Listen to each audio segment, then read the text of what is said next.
Three, two, one, here we go. Happy 4th of July, everyone. My name is Brian the Rain Man Lucas. I'm the host of the podcast Rainman's Take, Observations on the World We Live in. And today, in honor of the anniversary of the founding of our great nation, I wanted to do something that one of my very good friends used to do back in the day when I was flying helicopters for the Marine Corps. The day before the 4th of July break, he would get us all in the ready room and read the Declaration of Independence. And I always thought that was a cool thing because while he was reading, it gave you a chance to reflect on the founding fathers and what they were attempting to accomplish and what they did accomplish. And then, of course, to reflect on where we've come as a nation since then. So, without further ado, the Declaration of Independence. The following text is a transcription of the stone engraving of the Parchment Declaration of Independence on display in the rotunda at the National Archives Museum. The spelling and punctuation reflects the original.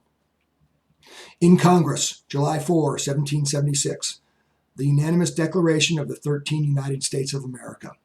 When in the course of human events it becomes necessary for one people to dissolve the political bands which have connected them with another, and to assume among the powers of the earth the separate and equal station to which the laws of nature and of nature's God entitle them, a decent respect to the opinions of mankind requires that they should declare the causes which impel them to the separation. We hold these truths to be self-evident, that all men are created equal, that they are endowed by their Creator with certain unalienable rights, that among these are life, liberty, and the pursuit of happiness. That to secure these rights, governments are instituted among men, deriving their just powers from the consent of the governed.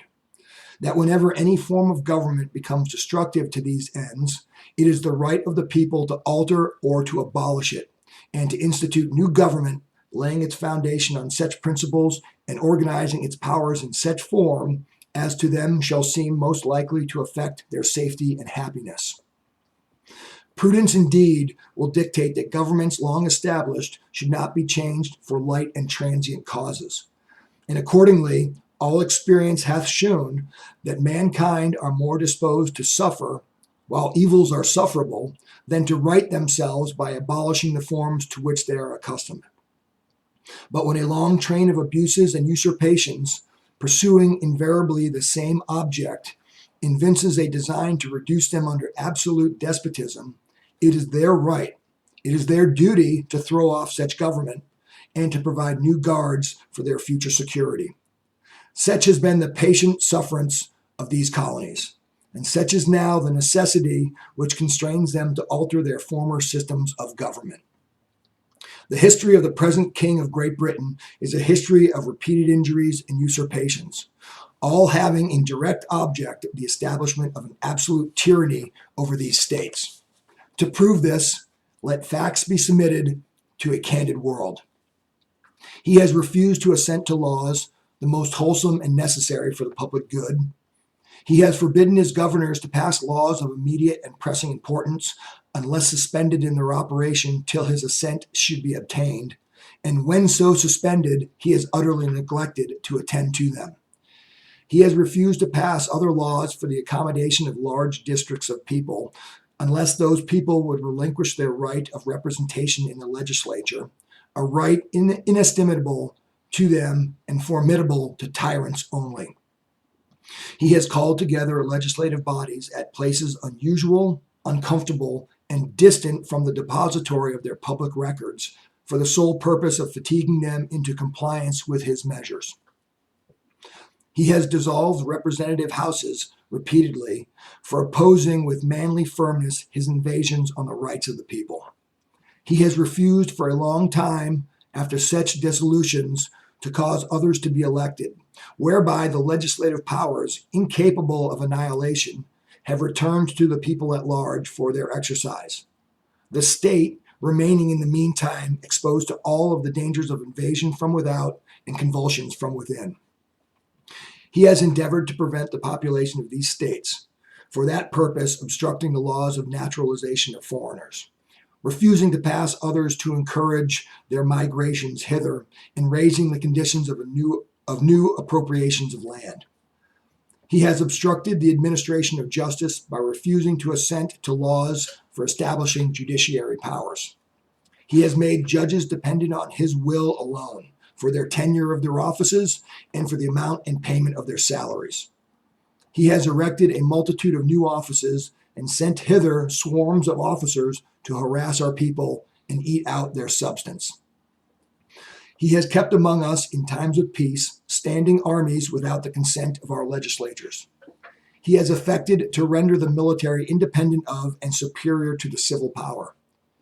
He has combined with others to subject us to jurisdiction foreign to our Constitution and unacknowledged by our laws, giving his assent to their acts of pretended legislation, for quartering large bodies of armed troops among us, for protecting them by mock trial from punishment for any murders which they should commit on the inhabitants of these states, for cutting off our trade with all parts of the world, for imposing taxes on us without our consent, for depriving us in many cases of the benefits of trial by jury, for transporting us beyond seas to be tried for pretended offenses, for abolishing the free system of English laws in a neighboring province, establishing therein an arbitrary government, and enlarging its boundaries so as to render it at once an example and fit instrument for introducing the same absolute rule into these colonies, for taking away our charters, abolishing our most valuable laws,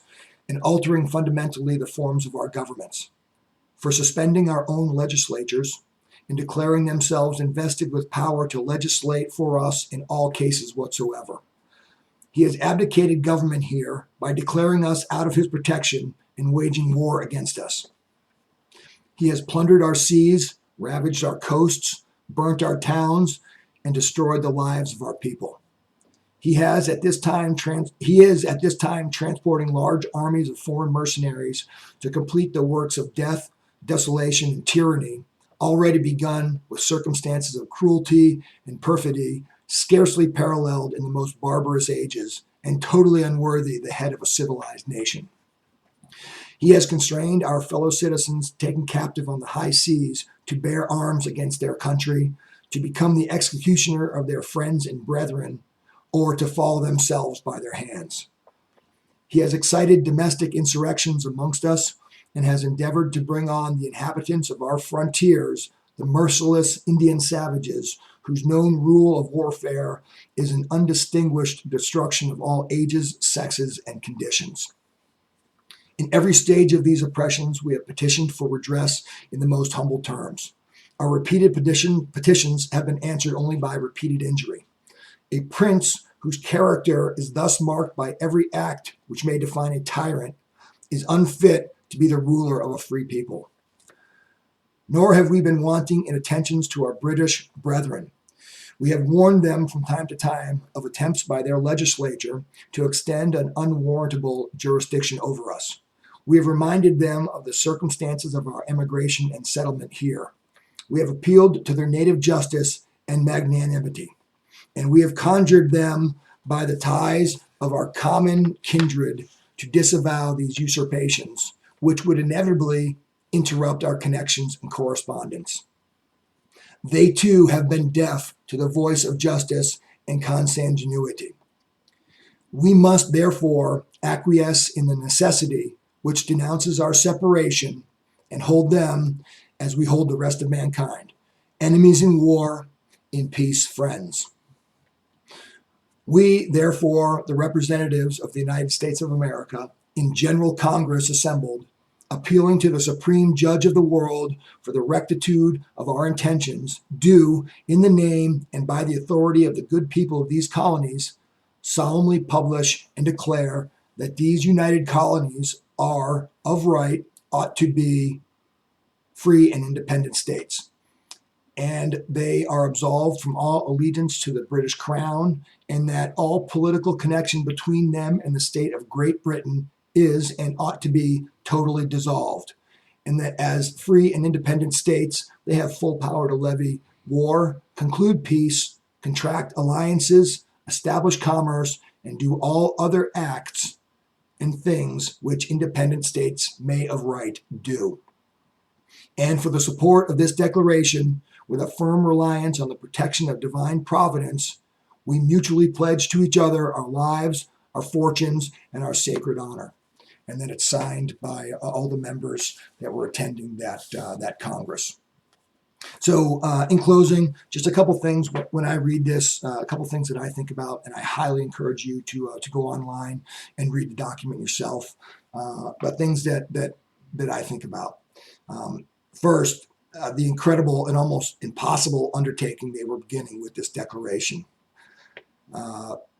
Two, the four times throughout this declaration that they actually acknowledge God or a creator and divine providence as being very important in what they were trying to accomplish here. Also, that all men are created equal, and that's in the sight of God, in the sight of our laws, and in the protection of their rights. All men are created equal. Now, obviously, in today's world, that means all of us, all human beings, has been laid out in the amendments to the Constitution over the years. And then finally, the unalienable rights, life, liberty, and the pursuit of happiness. I think the operable word there is the pursuit of happiness. It does not guarantee happiness, but everyone has the right to pursue it, to make a better life for themselves. So, as a former Marine who has family in law enforcement, I just want to say that I'm a big fan of the military, of the police and the fire departments and the first responders. So if that's you, I really appreciate everything you do. Thank you very much for your service, and stay safe out there.